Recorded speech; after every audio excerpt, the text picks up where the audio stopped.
Bonjour tout le monde, aujourd'hui une petite vidéo pour faire ensemble un tuto. Alors un tuto astuce gain de place pour faire des petites bobines en papier. Alors avec vos chutes de papier, c'est ce qui est très intéressant parce que ça permet du coup de découler toutes les petites chutes qu'on a et qu'on collectionne au fil du temps. Et de pouvoir ranger vos rubans ou vos dentelles de manière plus organisée. Alors c'est extrêmement simple. Alors là je vous montre, en fait je vous ferai des tutos par la suite crochet, car je fais mes petites dentelles moi-même au crochet. Voilà, j'ai fait environ 40 cm de test pour voir si elles me plaisaient. Et voilà, donc c'est vraiment très simple. Vous voyez, c'est une petite bobine en fait en papier. Et du coup, c'est super pratique parce que ça prend très peu de place. Et vous pouvez ranger vos rubans et vos dentelles. Donc là, pour information, ma dentelle fait 4 de hauteur. Donc, je n'ai pas testé pour les dentelles un petit peu plus larges. Je pense que par la suite, je mettrai ici des petits élastiques pour bien maintenir la dentelle sur la bobine. Mais voilà, je voulais vous montrer ce qu'on allait faire ensemble. Alors pour le matériel, donc il vous faudra des chutes de papier. Alors plus ou moins jolies selon ce que vous voulez faire comme thème pour votre boîte qui contiendra les bobines. Là, on l'utilisera ensuite. Alors moi, j'ai pris ce papier-ci, le Vintage Basique, parce que je m'en servirai pas du tout pour faire un album.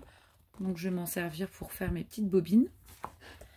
J'ai pris en l'occurrence cette teinte un petit peu effet lin. Voilà. Alors c'est tout simple. Il vous faut une découpe de papier qui fait 7,5 de hauteur par 10 de longueur. Donc 7,5 x 10. Alors cette petite bobine, on va la faire à l'aide de l'outil enveloppe punchboard. Donc moi je vous propose ce tuto pour celles évidemment qui auront cet outil là.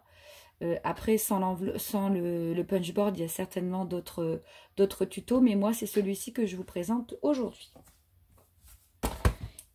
Un cutter et un massicot, mais moi j'ai déjà préparé la découpe pour vous éviter de cette étape là. Alors tout d'abord vous prenez votre petit bout de papier dans le sens de la longueur. Donc comme ceci. Je vous montre comme ceci. Et là, ça va être vraiment simple comme bonjour.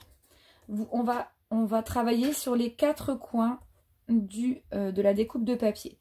Et on va se positionner. Là, vous avez les inches et ici, vous avez les centimètres. Donc, on va se positionner sur la réglette du haut qui contient les inches, d'accord? Et on va se mettre sur le 1. Donc le 1 qui est tout à côté du bouton pressoir. Pardon. Donc dans le sens de la longueur, on positionne bien notre papier. Attention, hein, positionnez bien votre papier sur la butée du haut. Ne faites pas comme ceci. Hein. Donc on positionne, on punch une fois. Voilà ce que ça nous donne. Ça nous donne une petite entaille. On retourne le papier. On fait la même chose. On punch sur 1. Ça nous donne ceci. On recommence exactement avec le même principe sur l'autre côté. Et on retourne. Et voilà. Donc vous voyez, c'est simple comme bonjour. En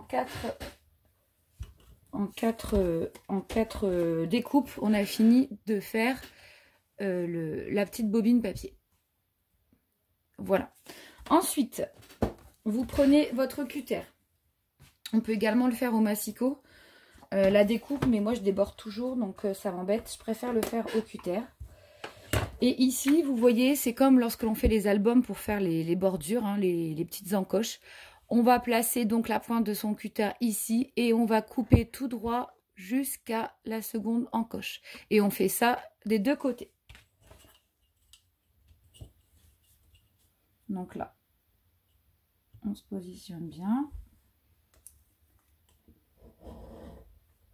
Et on découpe. Hop. On fait la même chose de l'autre côté. Alors, je vais peut-être le mettre sur mon papier. Ce sera plus simple.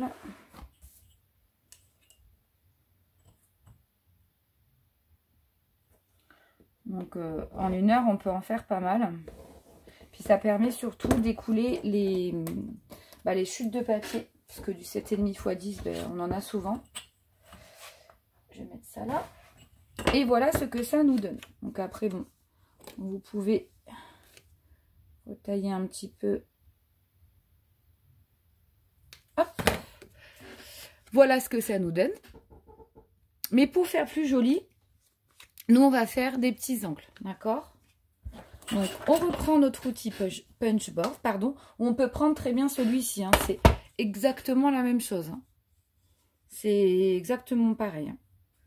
Donc, si vous prenez votre punchboard, vous faites comme ceci. Donc, vous placez bien, voilà, jusqu'à arriver à la butée. Hein. Vous ne pouvez pas aller plus loin. Hop. Et hop, attention de toujours bien caler dans votre angle le papier. Et si vous voulez faire avec cette petite perfo aussi qu'on avait chez Action, c'est exactement le même principe. Et c'est même limite plus agréable parce que c'est moins, ça prend moins de place sur votre plan de travail. Et voilà, donc voilà, en peu de temps, quoi, vous faites votre petite bobine. Alors, vous pouvez très bien la doubler pour donner plus de rigidité à votre bobine, ça c'est à voir. Mais donc du coup, je voulais vous montrer, avec là par exemple, on a 5 mètres. Je pense pas qu'on puisse mettre 5 mètres, mais je voulais vous montrer du coup que ça prend moins de place. Ça prend beaucoup moins de place que de laisser sur une bobine. Parce que forcément, plus on a de rubans, plus on les entasse et moins c'est ce qu'on a. Là, la petite bobine, il ne faut surtout pas l'acheter. Il faut la garder pour faire une petite bobine altérée. Pareil, je vous ferai un petit tuto. Surtout, ne pas l'acheter. Je vais la mettre vers de côté. Et puis voilà, du coup, on enrubane. Alors, je ne sais pas si on pourra mettre 5 mètres. Je le fais assez rapidement parce que je le ferai plus correctement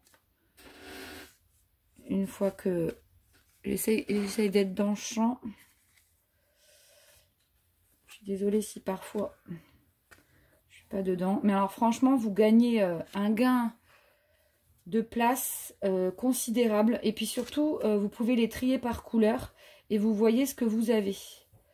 Parce que là, vous voyez, moi j'ai une grande boîte. Et je les mets en fait en vrac. Et résultat, ben, je suis sûre que j'ai acheté des bobines de même couleur. Parce qu'on ne sait pas...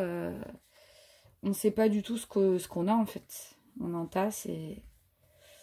Donc, ça permet de faire du tri et d'avoir un gain de place. Et voilà. Donc là, vous voyez, on a mis 5 mètres de dentelle sur cette petite bobine papier. Donc, je trouve ça vraiment très chouette. Je trouve ça vraiment plus propre quand on a une pièce à scrap. Voilà, c'est bien ordonné. Parce que c'est vrai que plus on achète, bah, plus il y a de bazar. Et je trouve ça très sympa. Donc voilà, donc on peut très bien les doubler hein, pour donner plus de rigidité comme je vous l'ai dit. Mais je trouve que pour l'utilisation que j'en ferai, je trouve que c'est très bien cette petite bobinette. Voilà, et je vous ferai bientôt des tutos sur des dentelles de bordure pour vos créas. Et ben voilà, c'était le petit tuto du jour. Je vous remercie de m'avoir suivi. N'hésitez pas à mettre un petit pouce bleu, à vous abonner.